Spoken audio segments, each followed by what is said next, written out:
Kini ang Tausuban Falls nga pinakanindot nga falls diri sa Magpit, North Cotabato.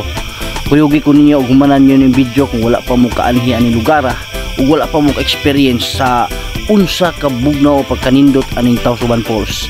Okay nga portion guys, na mi diri karon sa falls.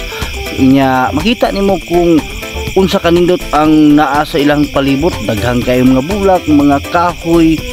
Sa background pa lang niya daan guys, sa palibot pa lang daan imuha naging ma-feel nga bugnaw gining lugar, samot nag ma-experience nimo ang bugnaw ug limpyo nga tubig. Siguro sa estimate namo guys, kini nga Tausuban Falls naa ni siya sa mga 150 to 200 feet ang gitason. Unya dili po ni siya lisod nimo pangitaon, kay kung maabot ka diri sa Kidapawan City, pangitaon lang nimo ang Magpit, North Cotabato, dito nimo ni masaksihan ng Tausuban Falls.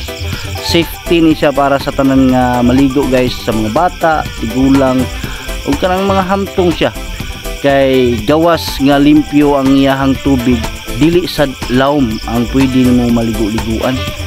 Mabaw ra siya guys, unya pwede ra nimo matanaw-tanawon lang nimo imong mga bata. Di lang ta kumpiyansa sa panahon, labi na karon nga mukalit kag ulan.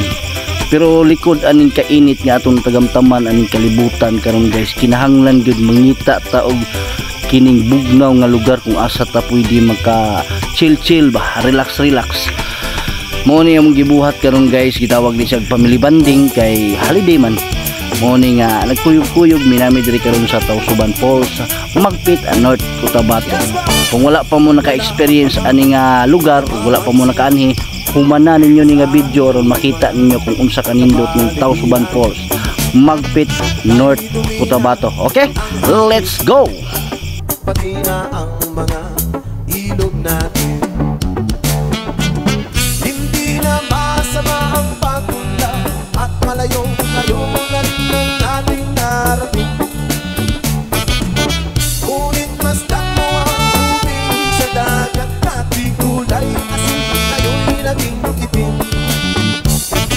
Ang mga tubig ating kinalat sa hangin, sa langit wag na nating paabutin. Kung tayo'y pumanaw man sa riwang hangin, sa langit natin matitikman.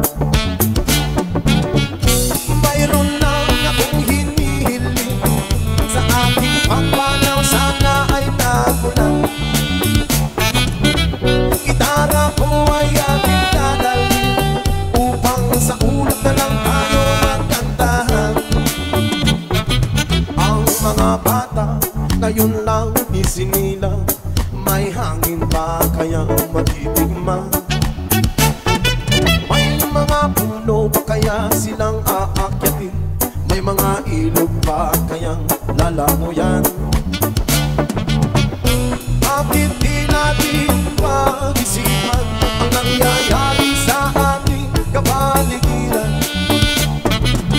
Hindi na masama ang pagpunta kung hindi nakakasira ng kalikasan. Darating ang panahon, mga ibong gala ay wala na madadapuan. Umasdan mo ang mga punong dati ay kay tatag, ngayon ay namamatay dahil sa ating kalokohan. Lahat ng bagay na narito sa lupa, biyayang galing sa Diyos, kahit nung ikaw ay wala pa. Ingatan natin at huwag na masirain pa, kapag ang kanyang pinawi tayo'y mawawala na. Meron lang akong